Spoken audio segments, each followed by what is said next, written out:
যেহেতু ভালোবাসা পয়েন্ট, 14ই ফেব্রুয়ারি যেহেতু ঘোষণা আছে, ঘোষিত আছে বিশ্ব ভালোবাসা দিবস, আমি আমার ব্যক্তিগতভাবে বলি এটা বিশ্ব ভালোবাসা দিবস নয়, একান্তই বিশ্ব বেহায়া দিবস ছাড়া আর কিছুই হতে পারে না। জোরে বলেন ঠিক না বেঠি?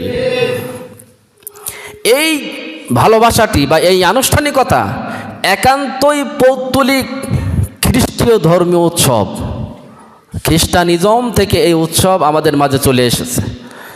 এখন আমরা বলি, আপনারা বলেন, যদি আমরা এই ভালোবাসাটাকে আনুষ্ঠানিকভাবে স্বীকৃতি দেই বা ভালোবাসি, তাহলে আমরা খ্রিস্টানদের অনুসরণ করলাম কি না বলেন?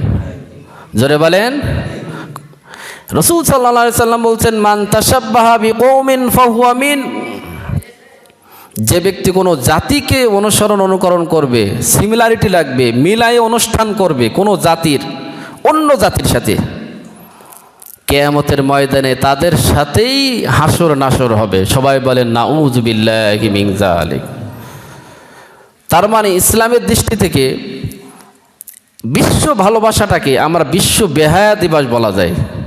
কারণ সারা বিশ্বে ধর্ম বর্ণ যত যা কিছু আছে সবাই মিলে এত প্রকার জিনা করা হয়, এত প্রকার অনৈতিক মেলামেশা করা হয় যা অন্য দিনে হয় না। যে সবাই বলেন নাউযু বিল্লাহি মিন যালিক।